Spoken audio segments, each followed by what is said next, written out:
দেশের রাজনৈতিক অস্থিরতা কমে এসেছে এবং সরকারকে একটি টেকসই স্থিতিশীল অবস্থায় নিয়ে যেতে চায় বলে জানিয়েছেন স্থানীয় সরকার, পল্লী উন্নয়ন ও সমবায় মন্ত্রী মির্জা ফখরুল ইসলাম আলমগীর।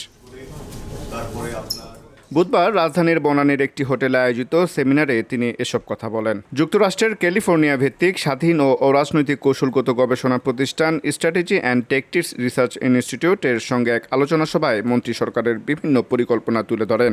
জ্বালানি সংকট মোকাবেলায় সরকারের প্রস্তুতির কথা জানিয়ে মির্জা ফখরুল বলেন, জ্বালানি সেক্টর দেশের অন্যতম বড় সমস্যা। এই সংকট সমাধানে সরকার এনার্জি সেভিংস এবং সোলার এনার্জির উপর গুরুত্ব দিচ্ছে। আগামী 3 মাসের মধ্যে গ্যাস উত্তোলনের জন্য টেন্ডার প্রক্রিয়া শুরু হবে। এনার্জি সেক্টরে আপনারা সবাই জানেন যে আমরা রিনিউয়েবল এনার্জির দিকে আমরা যাওয়ার চেষ্টা করছি। আমরা আপনার সোলার এনার্জির দিকে আমরা যাওয়ার চেষ্টা করছি এবং একই সঙ্গে অনশোর এবং অফশোর যে এক্সপ্লোরেশন আপনার গ্যাস এবং তেল উত্তোলন করবার যে কাজগুলো, সেগুলো আমরা শুরু করেছি ইতিমধ্যে। 3 মাস পরের মধ্যেই আমরা সেটাতে আপনার টেন্ডারে যাব বলে আমরা আশা করছি। আমরা সবাই জানি যে আমাদের মতো একটা দেশে এখানে উইথ হিউজ পপুলেশন, এখানে দ্রুত আমাদেরকে এগিয়ে যেতে হবে অর্থনৈতিক উন্নয়নের দিকে।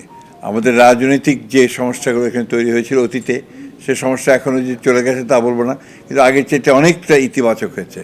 আমরা বিশ্বাস করছি যে আপনার একটা স্থিতিশীলতা যদি আমরা নিয়ে আসতে পারি দেশের মধ্যে, তাহলে অবশ্যই আমরা আমাদের যে লক্ষ্য আছে অর্থনৈতিক উন্নয়ন করা, আপনার দেশে ইনভেস্টমেন্ট বাড়ানো, দেশে মানুষের কর্মসংস্থানের সৃষ্টি করা, এই কাজগুলোতে আমরা এগিয়ে যেতে সক্ষম হব। সেমিনারে প্রধানমন্ত্রীর রাজনৈতিক উপদেষ্টা মাহাদি আমিনও অংশ নেন। আলোচনা শেষে তিনি সাংবাদিকদের বলেন, দেশে বর্তমানে বিনিয়োগ বান্ধব পরিবেশ তৈরির কাজ চলছে। ইতিমধ্যে জ্বালানি ক্ষেত্রে আমরা দেখেছি ইনিশিয়াল স্টেজে কিছু ক্রাইসিস ছিল, কিন্তু কিভাবে গভর্নমেন্ট দেশি বিদেশি স্টেক হোল্ডারদের সাথে আলোচনা করেছে, ইন্টারন্যাশনাল বার্গেনিং নেগোসিয়েশন করেছে, অল্টারনেটিভ সোর্সিং করেছে, এবং আজকে কিন্তু আমরা অন্যান্য দেশের তুলনায় জ্বালানির ক্ষেত্রে যথেষ্ট ভালো অবস্থায় রয়েছে। মাহাদি আমিন আরও বলেন, নির্বাচনের মাধ্যমে গঠিত নতুন সরকার জনগণের প্রত্যাশা অনুযায়ী দেশ পরিচালনা করছে। দীর্ঘদিন পর সংসদ এখন প্রাণবন্ত, মানবাধিকার মেনে এবং সব রাজনৈতিক দলকে সঙ্গে নিয়ে গণতান্ত্রিক ধারাকে সমুন্নত রাখতে সরকার প্রতিশ্রুতিবদ্ধ।